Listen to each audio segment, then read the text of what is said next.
Hey everyone, thanks for tuning in to episode 5 of Employees Only, presented by Mulcahy's Pub and Concert Hall. This week's guest was Jahstix. Jahstix is a musician, but more importantly, he's one of the best guys anyone will ever deal with in the bar music business, especially here on Long Island. So we really hope you enjoyed the interview as much as we did.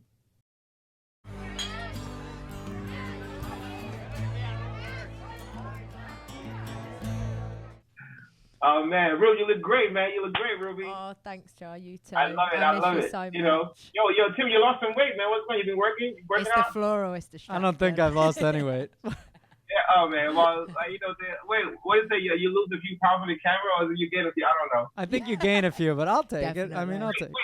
Wait, Ruby, do you gain a few or lose a few in the camera? You tell us, Joe. I'm nervous to I ask. don't know. I know. Like, people have this thing about, you either gain a few pounds or lose a Yeah, few pounds. I don't know. I'm going to go with it. It puts it on. I think you Me put and- it on. Me and Tim are both like very trim at the moment. So if we do look heavier, Yeah. it's an illusion. I Yeah. fucking love it. I freaking love it. I am growing my hair out though, Joe. I'm getting as close to you, I think. That's what it is. I'm like, what are you doing different? You know, Yeah. if you do something different, I don't know what it is. Maybe the It's longer that, my hair for I'll sure. get, the thinner I'll look, so I'll just keep it growing. That might work. You never yeah, know. that's a good technique. So how are Yeah, you but- doing, Joe? Live from cafe quarantine. How's lockdown been treating you? Right? It's been good. The first few weeks was like, really interesting. It was good to just do it, and everyone was really stuck at home, trying to deal with it. And I figured, well, let me just go online and do something, and a lot of people tuned in and got a lot of good, a lot of like positive feedback from it. So I just kept doing it. Well, it was. But I haven't done anything like in the past 10 days, I kind of figure, well, things are slowly coming back. So, Yeah, we're in that people can transition. get out I now. think. And we had Cabana last Wednesday, which was great. Like, dude, like the parking lot. It was great in the parking lot because, they stay within, the guidelines of people to park all at the tables. But the problem came from outside the perimeter of Cabana Of because people were course, outside, yeah. they couldn't get in, and it just stood outside. Yeah, So there was this crowd, I guess, the city was like, oh, man. How are we you going to keep the people away when you've got Jar and Evan on at Cabana? and everyone's trying to get in, and and they couldn't get in because it was like a 2-hour wait per table. yeah. So people just started hanging out and drinking, like, fuck it, we just hang out here, I saw you and I was gonna come by, but there must have been a huge wait, so I was like, I'll get you another time. Oh, dude, no, there was like a huge wave, man, and It must I have guess felt everyone good to came. get back out there. Everyone came and couldn't get in, and just like, oh, fuck it, we'll just be out here and just drink and hang out. Doing the online things, it was actually very like helpful, and it was the only thing that felt normal, and like it's such a stressful time, and like you're worried, you're nervous Dude, about I your can only imagine. family and friends, and then I was like, Yeah. all right, at least we could listen to John, like make some drinks and make dinner. It felt somewhat normal, so thank you for Right, that. what was just a lot of fun nights were just like during the shows was just people would be having this whole other conversations in the timeline, and it was just I loved it. I just loved it. It was just so many times, when I'm doing a show and I'm looking at the timeline, people just carrying on. So it's just typically like what happened at the bar. You start playing, the music is good, so everyone is in the zone. Yeah. Then there's all other conversations taking place, people drinking. And it felt like that because there were people talking about other shit, cars and the testing thing and what you're doing and what you're cooking and, like making bread. Like, You're like, hello. on the timeline. And I freaking loved it because I'm like, yes, this is like how would you feel like, the music is good. We all, gather around the music, but there's a whole world that's happening around that space we created. Yeah. Of course, But I feel like you adapted to it really quickly. We we both joined in on a couple of the lives. They were awesome.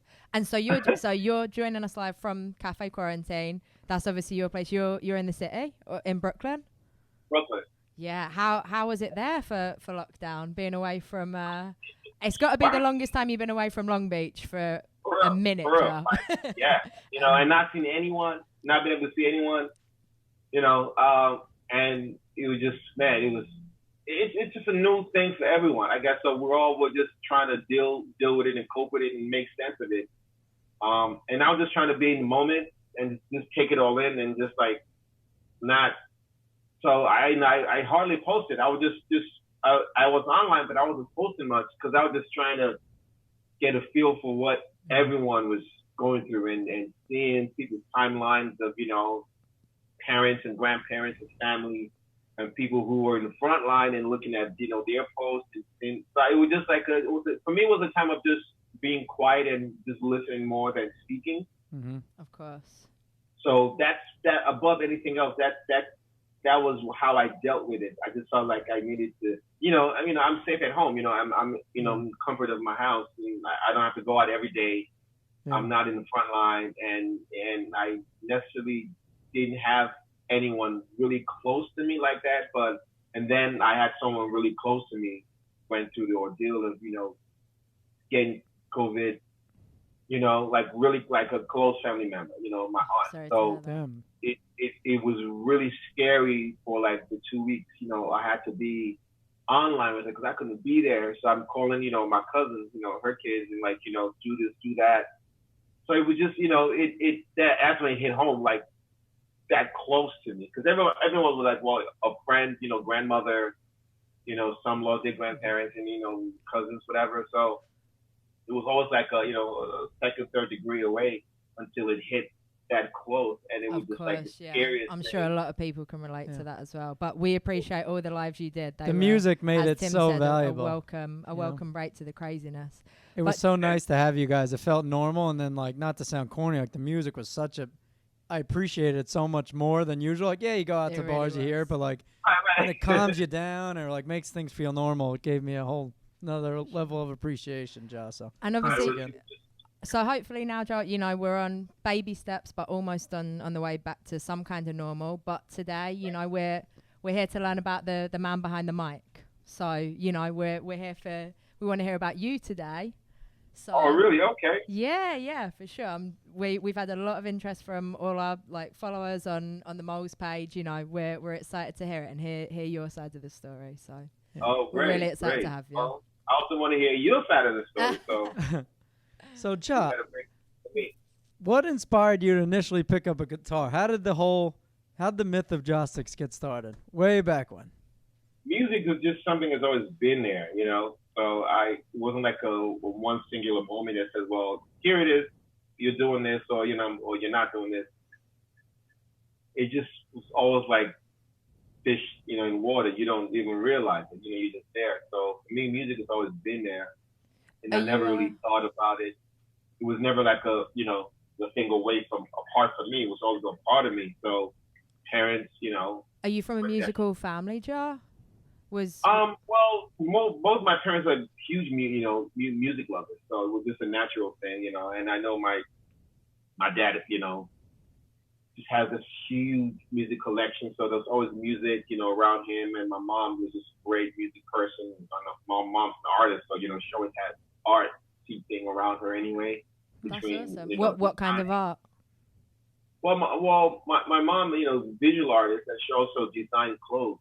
So my first recollection of anyone doing art was my mom just doing sketches of her creations, and I took to that. Like naturally, I would sketch just by watching her, and I learned how to do, I just paint and draw stuff like that. Just being around her, just like by osmosis almost, just kind of pick stuff up as a kid, not able to think about it. So you're a musician and an artist. Who would have thought? No one. You got to get some Jah paintings, No, for real, right? I should start going back to painting and drawing, man. Jah. Yeah, you could call it Jart.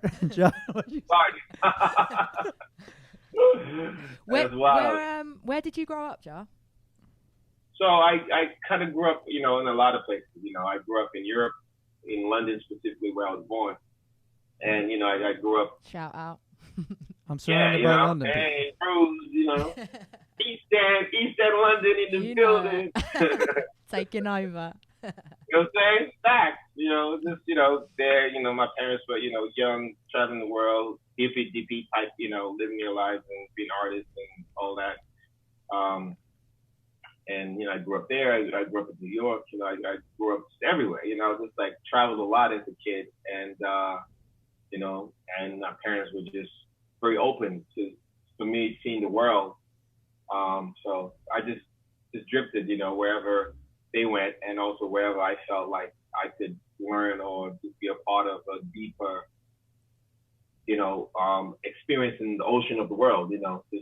So I always loved the metropolitan cities and where everyone just mixes and melds together. It's just always been my thing. So. And you mentioned obviously your mom's art. Did you have any musical influences growing up?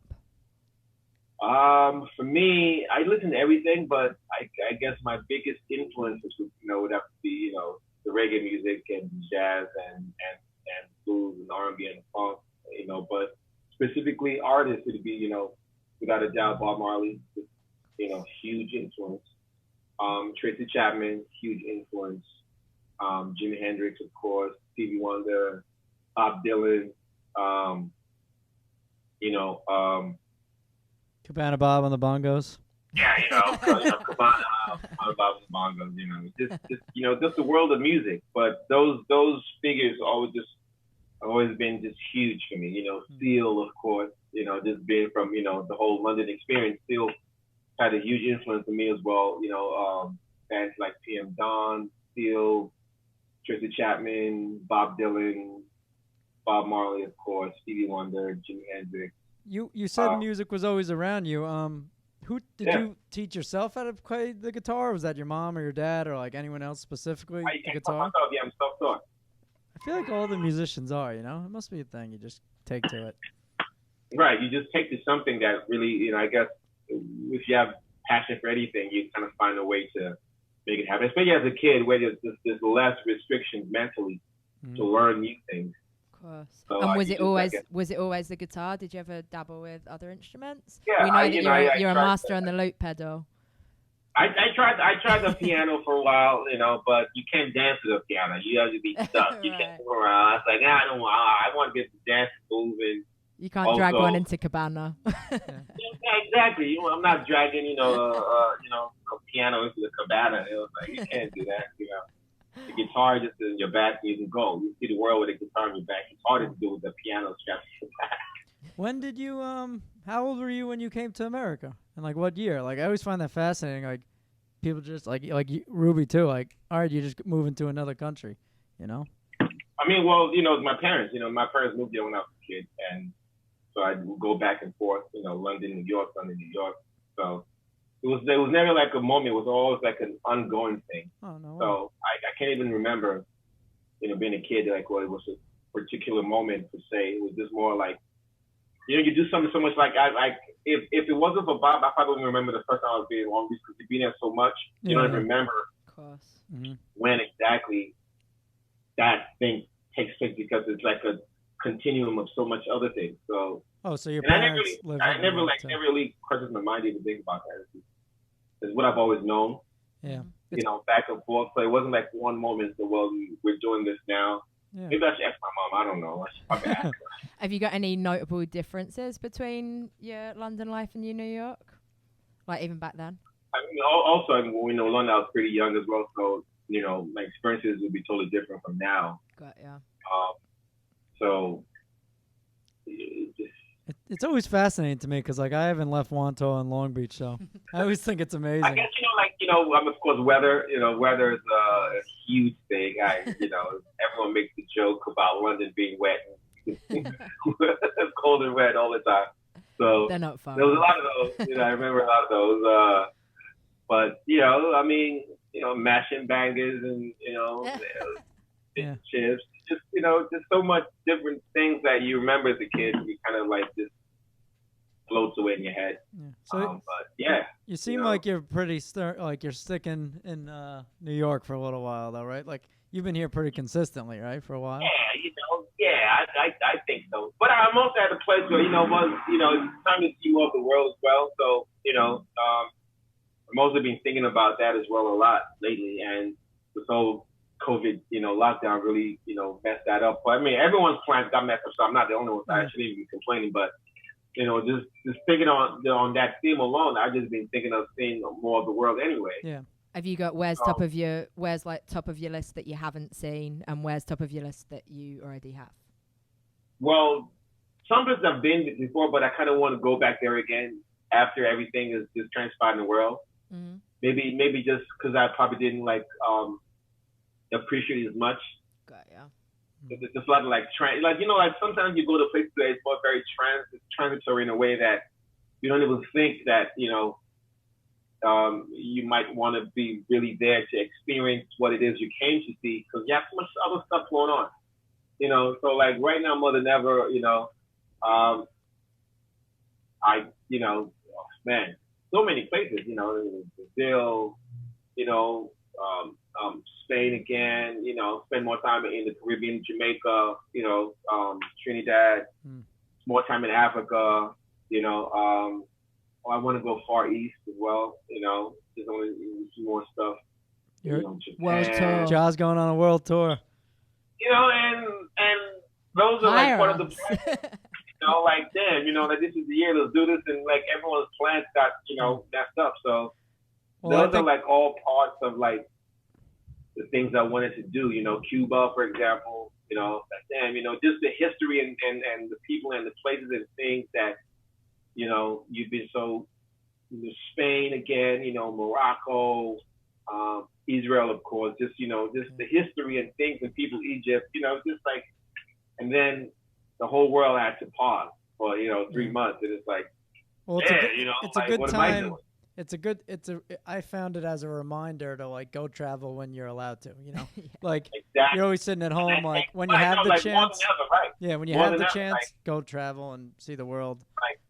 Like more than ever, I was already mentally there, like from like last winter, and this whole shutdown even just made it even clearer that, I was thinking the right thing was just that was 3 months delayed. Yeah. As long as you're back in town in the summer, that, from May to September, you can't be anywhere else. Right. And so talking of amazing places, obviously, we're Long Beach natives these days. Obviously, you are the honorary mayor of Long Beach. I think that's safe to say. As we mentioned, so we've had Bob on the podcast. He was episode 1, Bob Johnson of Cabana, the one and only. So we've heard his version of events of how you guys met, but we want to hear it from your side, Joe. What happened? How did that perfect match come together when you first met Bob? All right, so I used to play in Penn Station. I was a part of this program called Music on the New York. Okay. And, you go through the MCA, have an arts and transit program. And, they give you, you go to audition, they give you a banner and you put it up. So, the cops don't mess with you and they know that you are like, legally allowed to be there and you have a permit and you show it to them. So that's how I got playing. How long had you been doing that? I don't remember now. It's just, on and off. I do it for a while. I take a break. I go back into the subway, which is like on a platform. And some nights I'll be up on the mezzanine, which is where I met Bob, because I used to play at Penn Station by Tracks. Yeah, yeah. There's a bar like next to the McDonald's. When you come down the escalator, the bar on the left of that called Tracks. I think it got, it got bought and they're doing something else with that right now. There used to be a bar there called Tracks. So I'd be on the other side of that by the McDonald's, and I used to play there. I had a little amplifier. I'd play, and one of those nights, I was playing and Bob, saw me playing and said, hey, I got this bar in this town, it's called you should come out, and see if you like it, you can hang and play. I'm like, oh, okay, cool, whatever, What did you think at that point? Were you just kind of like, all right, because it happens a lot, so, yeah, and sure. I play different bars over Long Island, but for some reason, and I think that's also a thing about people, places, and things. Sometimes, life leads you a certain way, and you kind of find your people in a way. Like when you say your people, it's more about like people you kind of, you're comfortable around. They find you find them. You kind of find each other. So we found each other. Bob Johnson, myself, and Long Beach, and myself. And funny enough, what happened? So Bob calls me up, say, hey, do this, get on the train. Because I play other towns in Long Island before then, but which ones did you play? Okay. Which ones? Any in particular? I do like random gigs, okay. Like other spots in Long Island, but they weren't like, regular or like the scheduled thing. And most of the time I just go there and play and leave, Yeah. I never really hung out per se, because also it was late and I didn't be back. I was like, I don't want to. Which sounds very uncharacteristic, might add. Yeah. What? Like, who was this guy? Right. So I was like, but and Bob, called me up, said, okay, this train, whatever, I'll pick you up, and and it was just from the first day I came to Long Beach, I played the cabana. It just felt like natural. It was like a fit. It was like, I love the energy, like town rock, and knowing that the beach community was there, and the surf community was there. It just felt like such a natural, match. Like, wow, why didn't I even find out about Long Beach like months earlier? It's like, yeah, but once again, it goes to the same thing. Like sometimes, you and your people that who are like a part of who you are, you find yourself, like you kind of travel the same paths and, you find each other in different times. Universe at work. I wanted to know the truth because I feel like you play almost every bar in town, every 6 feet you're playing somewhere every night. So I wanted to figure out the real meeting, who got you there. So cheers to Cabana. Bob Johnson, cheers to Cabana, Bob. Bob Johnson, and that's like, like Bob Johnson started the whole train. Literally, I think he said 10 years ago, right? He said, I didn't know it was that long. Not quite 10, but it's close. Yeah. Wow. It's not quite 10, but it's been close. Would you ever consider making the move out there, Joe? To Long Beach full time? A few times, but I always come back to Brooklyn because I kind of like the balance. Yeah. And also winter in Long Beach is not my thing. Mm-hmm. Fair enough. Yeah. I'd rather be winter in the city, or Brooklyn where it's cold, but it's not like right on the ocean cold. Right. If everyone knew where you lived too, they'd be at your front door like, play us a song. It's my friend's birthday. Yeah, so like, that's a very good point. I kind of like, the two worlds, Mm-hmm. Yeah, you'd have being us just showing up. being, in Long Beach and back and forth. It's just more variety, so. And obviously, we know you play in the city a lot as well. Thursdays, you've got Supply House, right? In usual circumstances. So Thursdays, I stay at Supply House on the Upper East Side. Saturdays, of course, Long Beach, Sunday, Long Beach or Freeport, wherever. Do you find a big difference between the city and Long Island? The what? Do you find like a difference between the city and Long Island in terms of like atmosphere, city joints? Oh, yeah. Because, city is very city. It's very, just people working and getting up work and coming to the bar to have a drink and go home. Mm-hmm. That's not the case in Long Beach. You're at home. But we just go in and we're going in until we have to be dragged home, which is like 10 feet away anyway. So we're here. That's a long 10 feet sometimes, Joe. Yeah, I know. But then that could take an hour just to get from the bar home. Not because it's that far, but just everything else in between home and the bar. With all your gigs and I'm sorry, Joe. With all your gigs and obviously the craziness in Long Beach, and I know you do weddings. Do you have any one, or I'm sure you have a couple, but what's one crazy moment or wedding or something that sticks out to you in Long Beach or anywhere really? Oh man, weddings are just like dope. I love weddings just because everyone's happy, people are getting married, and sometimes how I actually get the wedding gigs is the people getting married meet at one of my gigs. Oh, that's so that happened quite a few times. That it was like so, just really dope. Just how the whole thing is like, and I forgot to tell you, I actually met her at Beach House. I met her at the Cabana. That's amazing. I met her at the Supply House. Like people would tell me the stories like 3 years later, like wow. And that's why you have to play the wedding. And of course, I'm like, I can't say no. Like, wow, Yeah, that's awesome. That happens, pretty often, which is like really dope. I just love when I hear that. Or, like a part of our dating life revolved around coming to see you at the bar, as part of, because we met, at the Cabana, at the Beach House, and it just became a thing, so it's like, man, if you're there, we come in because it's you're a part of our story type of shit. So. Yeah, for sure. You definitely bring people together better than like almost any musician I've ever seen, I love people, man. I love the world. I love people, I just love everyone. And, until you prove yourself not lovable, which everyone's lovable, so like, why would you love people? God is beautiful and God created this huge colorful rainbow of the world and everyone and things, and like if you have a problem with any of that, it means you have a problem with God's creation. Yeah. which means you have power with God. So why would you have power with God in the first place? It's insane. It's crazy. I think like your fun-loving attitude, it definitely translates to the crowds you play, and definitely translates to Long Beach and Cabana, probably especially because it's just easygoing and you always get people relaxed and having the most fun. That's the whole purpose of life. Just to love and give love, share love, and uplift people whenever you have a chance to.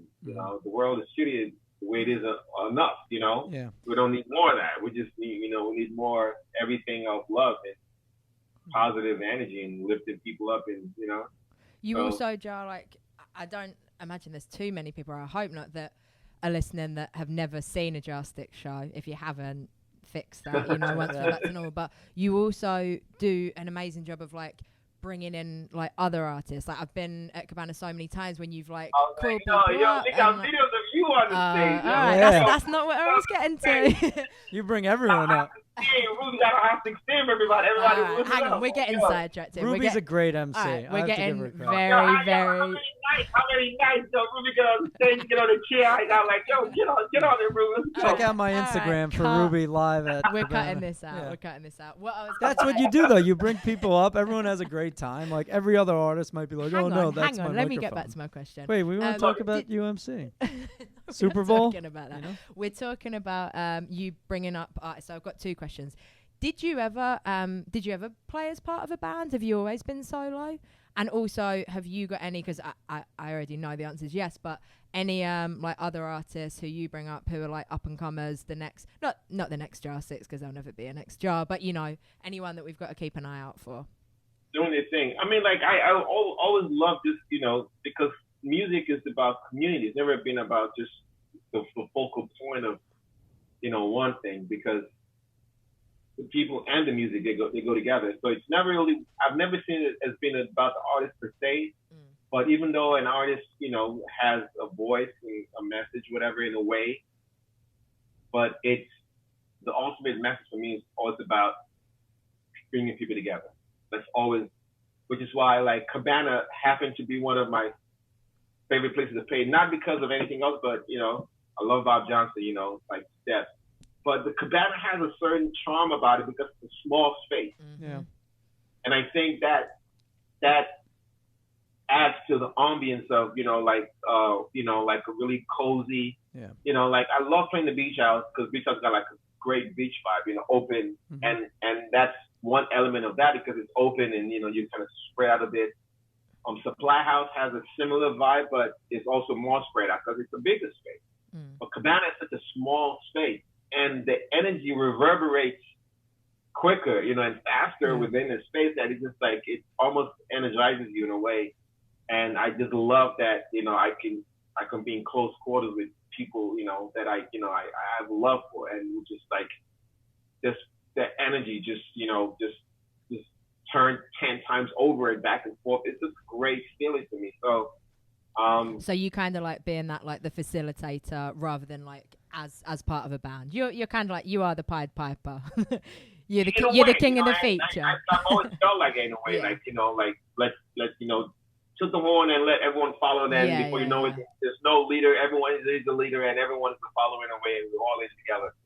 So, and that's another reason why I love to have people, share the stage, because it's like, just bring in, and come in and join in and, do this. And it's just like, I love it. And it gives you a chance to get a drink. And that's, yes, it gives me a chance to get to the bar. And luckily, because Cabana is such a small bar, we take 3 steps and have the bar and come back. So, that's always been like, one of those things I love. And of course, it to be late at night. So just having people come up, different people that, I just like, wow, man, you sound great. Person, you guys should hear this person. And there's so many. It's like a Long Beach has Got Talent every Jah show. You're going to see you, and then there's a chance that you're going to see someone else. Unfortunately, sometimes. And the chance to see Ruby on stage as well. It Some happens. people you call up, and I'm like, damn, that girl's that's good. What I'm like, saying. who is that? Like, you'll call someone like they're eating a quesadilla. You're like, come up and sing, and they're great. Right.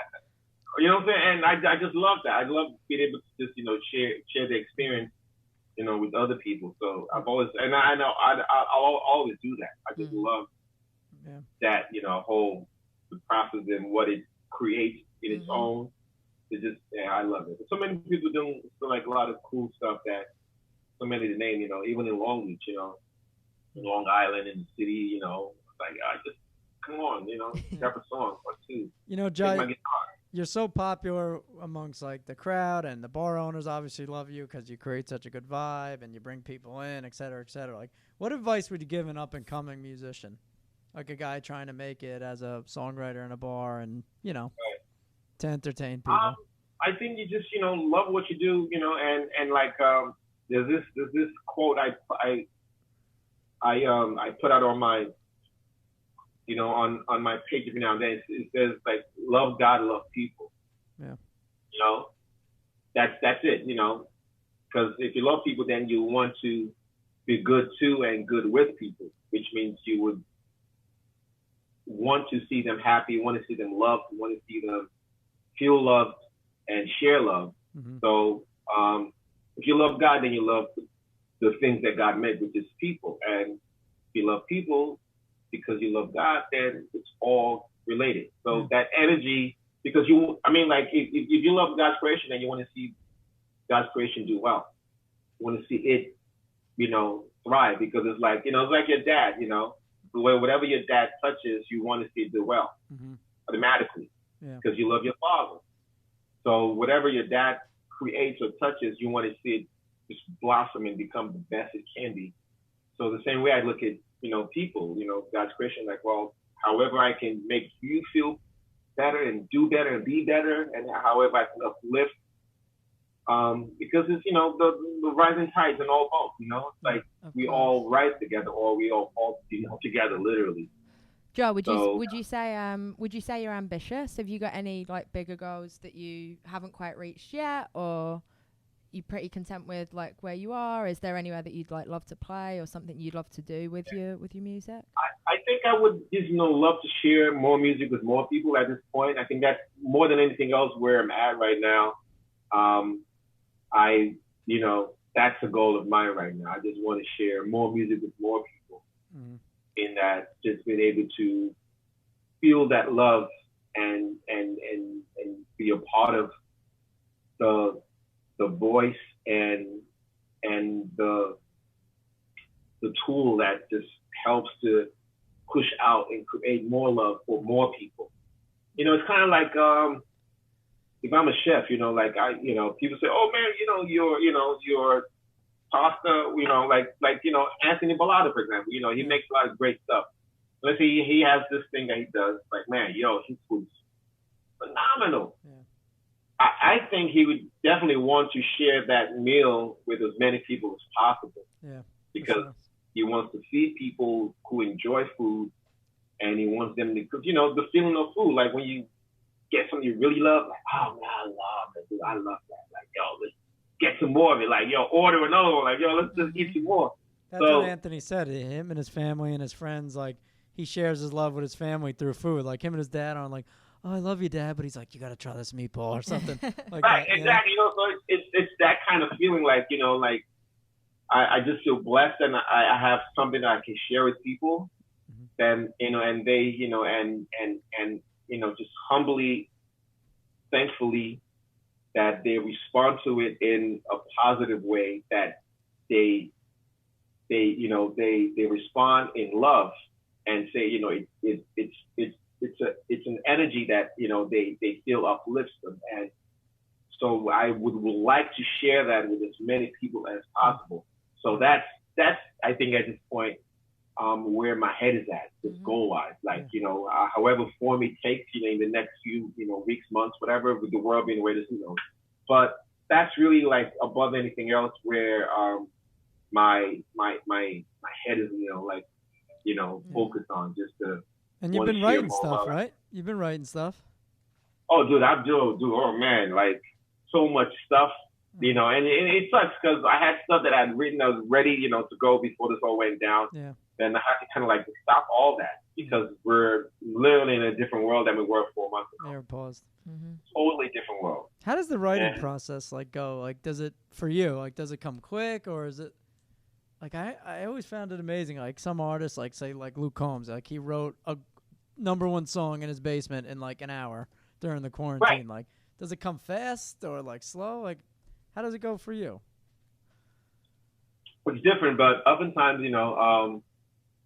sometimes like you kind of get an idea of what you want to say in like in a few minutes, like a snapshot. Mm-hmm. And the work begins when you have to kind of translate that into a tape. It's kind of like, I guess you see an image in your head of let's say a church or a flower, a car, whatever. Like you're an engineer, you have a vision of something that comes to you. Mm-hmm. Maybe you sit down on the street and you kind of envision a car with 3 wheels or 2 wheels, whatever, just as a flash. So the process becomes how to take that idea that hits your, the light bulb moment, how to translate that to something tangible that people can see. Mm-hmm. So for me, sometimes, the idea hits. The ideas always come first. For me, just like it's a feeling you get of something. Then you have to translate that into music and words that would capture how you feel. That's where the work is for me. Some people, like, they're quick. They can just, bang it out. Mm-hmm. So sometimes an idea comes and it's boom, done. And sometimes it takes weeks, a month. I mean, I have songs that I've worked on for years. I touch it and I forget about it. But it's not quite hitting where I want it to hit, and I don't know a better way to like bring that out. And I just kind of let it go. And some songs are just 20 minutes. Everything just pours out, like, done. That's so awesome.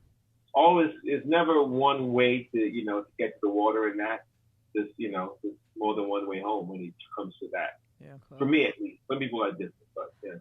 On the flip side of that, we obviously know you as well for your, as mentioned, master on the loop pedal. You've got a hell of an archive for your covers, and you do a great job with them all. Have you got any personal favorites? If you've got a top 3 of like requests for you, your top 3 like covers to perform, what are they? Just so I can make a mental note for next time.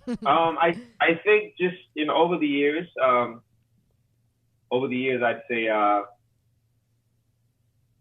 the top 3 would have to be Fast Car. Springs to mind straight away, like, for sure. Yeah. And it's so funny because like I've heard so many versions of that song now, like more people are doing it, which is great. But I think I have my own way of doing that. No one has done yet. 100%. And I really, because actually I heard a version of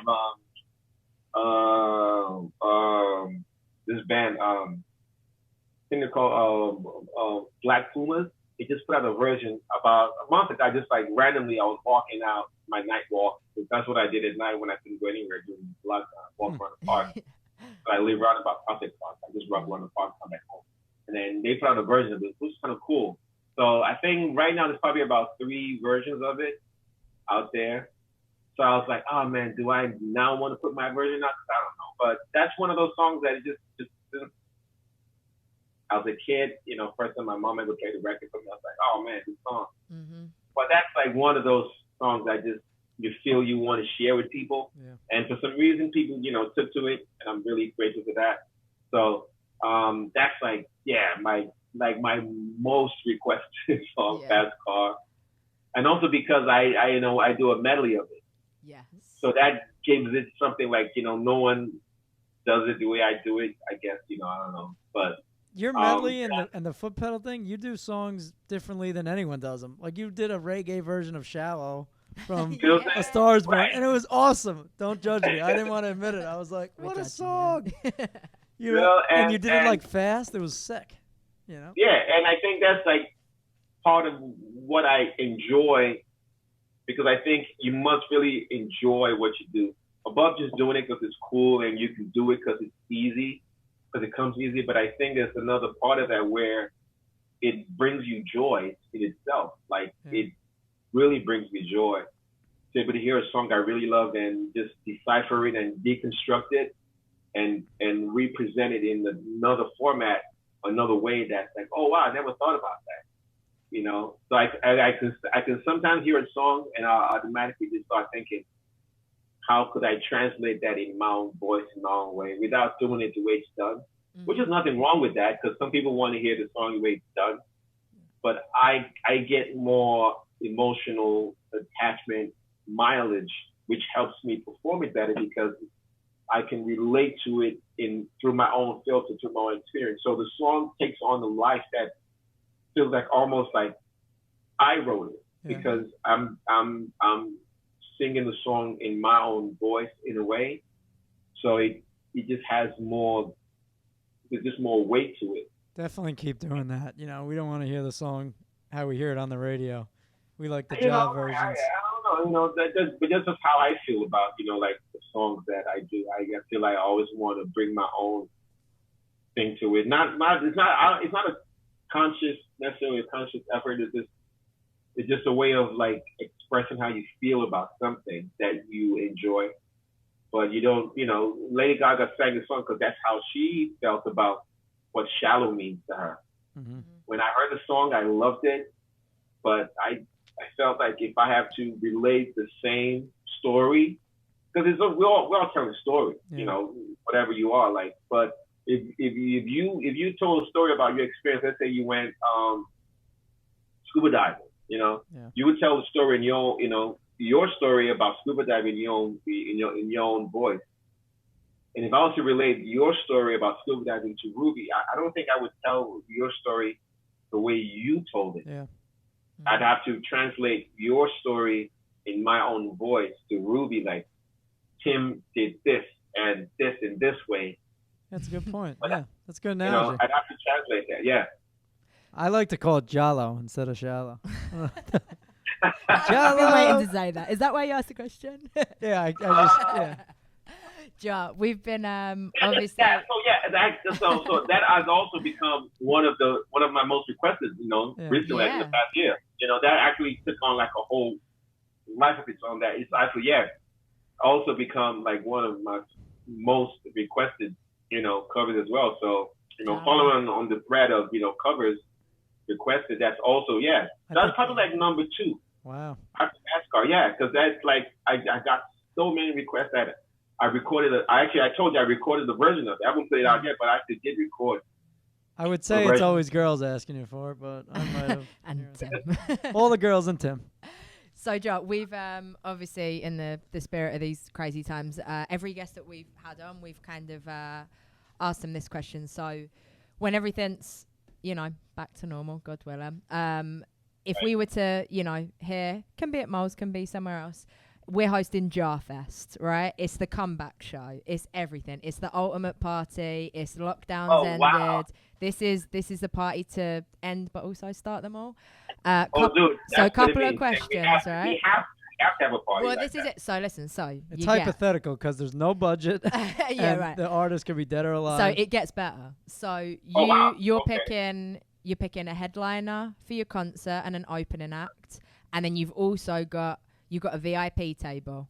So you can have 3 VIP guests, dead or alive, hanging with Ja in the VIP. We know you're a man of the people. You're going to be here, there, and everywhere. But at your VIP table, who are your guests? And your headliner and your opening act. And obviously, you can jump on. It wouldn't be Jarfest without you taking the stage. Okay, so opener, headliner, VIP table with 3 guests. Yeah. Woo! Tough one. Dead or alive, no budget. Or not? No, whichever you want. I mean, if the headliner, I'd probably pick a musician. Well, I would think. But yeah, guess anything. All right, so I think that the headliner for me would be easy. It had to be Bob Marley. Yes. And the Wailers. So the Wailers definitely headlining. Opening act, musically, tough one, man. Really, really tough. I think, because I'm not gonna put myself in this. No, I'm not. So you got I'm putting you in there. You say no, and then we force you up. Yeah. Like midway through. So a headline Bob Marley, opening act. That's a really, really tough one. That's a tough one. But I would say, it can be you. It could be like who you'd collab with. Who would you want to open for? Yeah. Right. Oh yeah. I mean, any of this acts that I'll talk about, I would love to open up to themselves. It would be interesting. But I think just because to be at a place where the bookmarks of a show would be these 2 acts, and I think it'd be really dope to see these 2 acts on the same stage. And I think it happened before. So someone showed me a picture of this act in somewhere. I'm not sure, either in the U.S. or Jamaica. But I think it'd be, and the bookmarks would be Stevie Wonder and Bob Marley. Ooh, Jahfest. Jahfest. And who's at your table?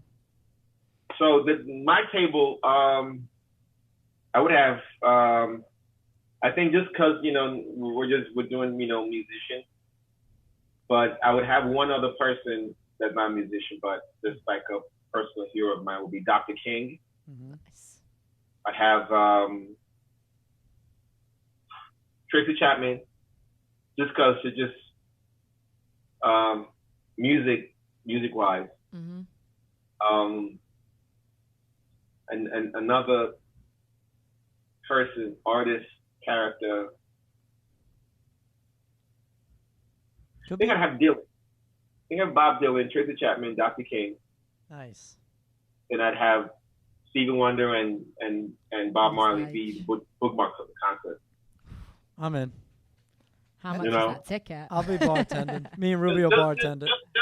Just to be able to see Dr. King just rock out to, some reggae music, it'd be just like, wow. Like, it'd be like. Of course. And just so what are you drinking? Just so we can have it lined up. I'm drinking rum. Of course. Trick question. We had one fan question too, Ja, from DJ Mike Savage. Shout out to Mike Savage. He said, is Ja doing a social distancing mask on reggae cruise this summer? Oh, dude, that'd be hard to do. I know. We could only sell like 10 people then. Ja could be on the cruise. Yeah, that 10 people, 6 apart, Wait, so we could be on the bay, right? Ja does the cruise. See? Maybe everyone gets their own boat. And Maybe we'll just we're follow onto you something now. Like a whole boat party. Everyone brings their own boat. Now we're talking. Jahfest at sea. Like, like Hemlock would be Jahlock. Yes. Facts. Lock that in.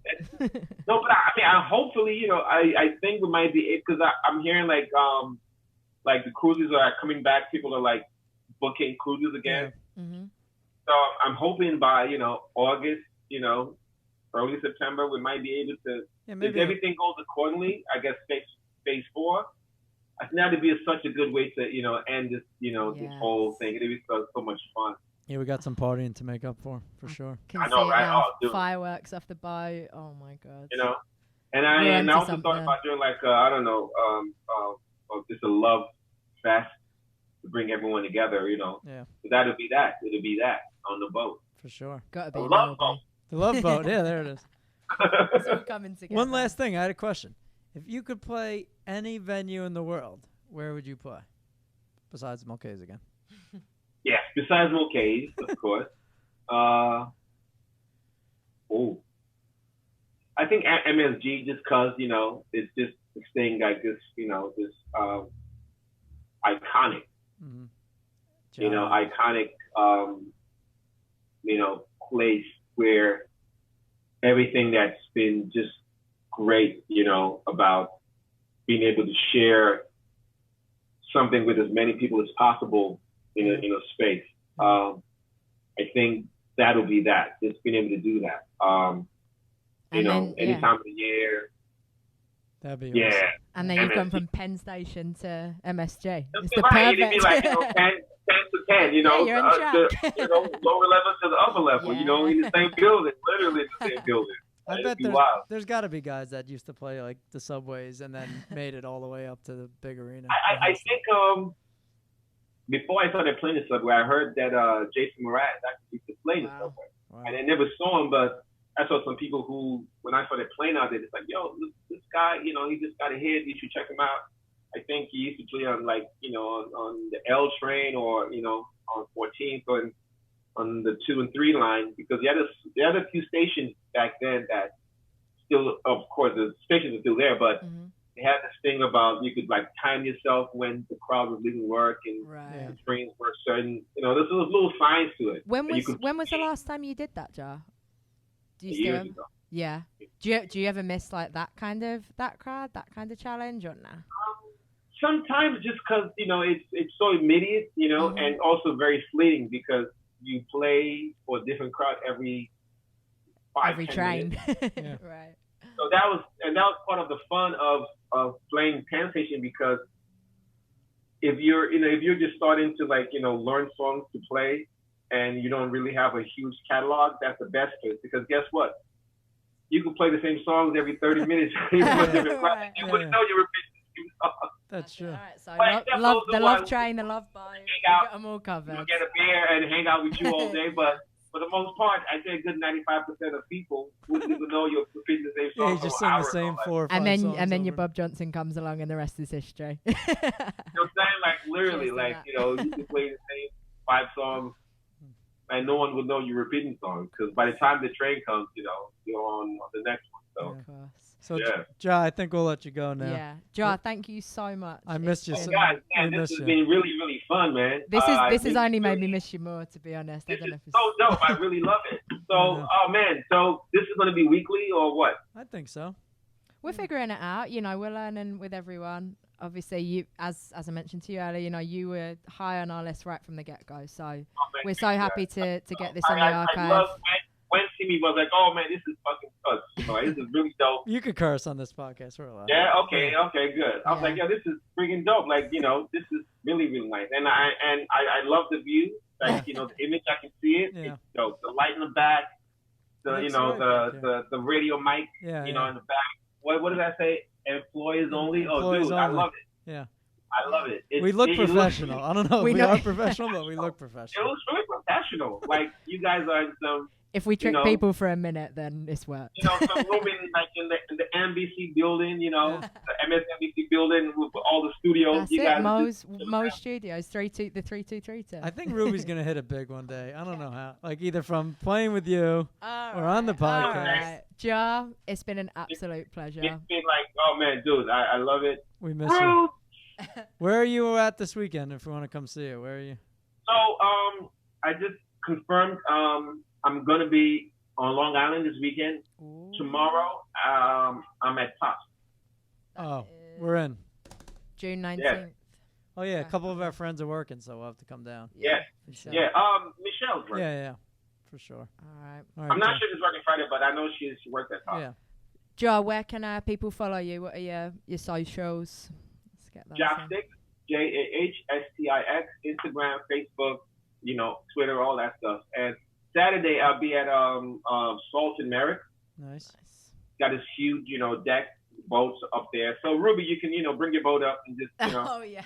I'll have to decide which one. Yeah, just pick a boat, anyone. Just, bring your boat over. Yeah, you can bring your boat to Pops tomorrow if you want. They got a little deck. You can, We'll take the love boat, Reggae Cruise. Yeah, all right. Well, bring the love boat. Just, bring your love boat.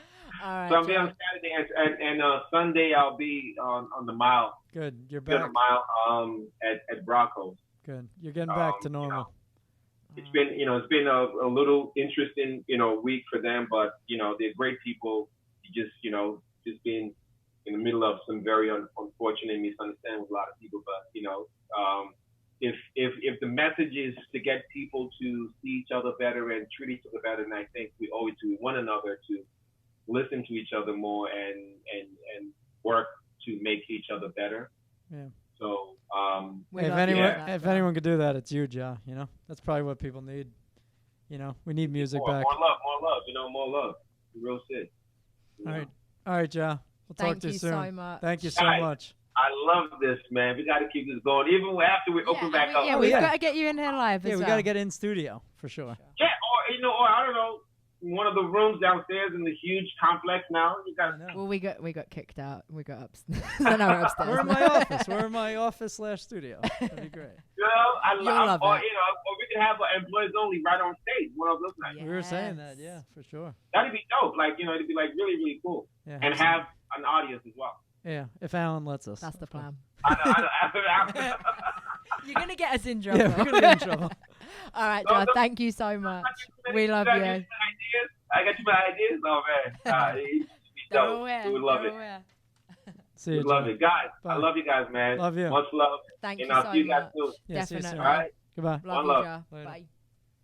Hey everyone, thank you for listening to this episode of Employees Only presented by MLKs. Don't forget to subscribe to this YouTube channel.